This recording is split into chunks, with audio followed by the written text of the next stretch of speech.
અચાનક બાર ખાવા જવાનો પ્લાન બનાવવાનો બધા ભાઈ બન આવતા રહ્યા શામમાં છોલે કુલચે ખાવાના ફૂલ બાકા છે કે બોલાય નાખી પછી તો ક્રિકેટ જોવા આવતા રહ્યા.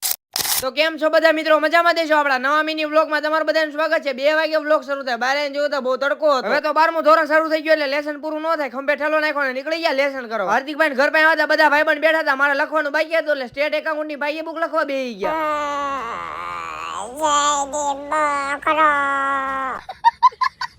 બધું લેસન ને એવું પૂરું થઈ ગયું પછી તો મોટી દુકાને બેવા આવતા રહ્યા. ધવલભાઈ મને કે ટ્યુશન નો ટાઈમ થઈ ગયો છે, ગાડી કાઢી નીકળી ગયા હું ને ધવલભાઈ ટ્યુશન. દરરોજ બધા ભાઈબંધ ભેગા થઈ, આજે બધા ભાઈબંધ ભેગા થઈ ગયા. 6 વાગે ટ્યુશન માં જવાનું. તો બધા ભાઈબંધ ટ્યુશન માં આવતા રહ્યા. નીચે બહુ ગરમી થતી એટલે સાહેબ ને લઈને આવતા રહ્યા ધાબે બે. ટ્યુશન માં 2 કલાક જેવું ભણ્યા ને બધા ભાઈબંધ છૂટી ગયા, ગાડી કાઢી નીકળી ગયા હું ને ધવલભાઈ પાછા ઘર બાજુ. બધું કામ પતાઈ નાખ્યું, મોટી દુકાને બેવાનું કીધું એટલે ધ્યાન રાખવા આવતા રહ્યા. બધા ભાઈબંધ ભેગા થઈ ગયા કે બહાર જમવા જવું. બધા ભાઈબંધ કે છોલે કુલચે ખાવા, ગાડી કાઢી નીકળી ગયા છોલે કુલચે ખાવા. આવતા રહ્યા અમે બધા ભાઈબંધ શ્યામમાં છોલે કુલચે ખાવા. પછી તો ઓર્ડર આપી દીધો ને બધા ભાઈબંધ ટેબલે બેસી. ભાઈબંધ ને છોલે કુલચે આવી ગયા ને ફૂલ મોજ કરી નાખી. કોણ કોણ અહીંયા છોલે કુલચે ખાવા આવેલું છે જરાક કોમેન્ટ તો કરો.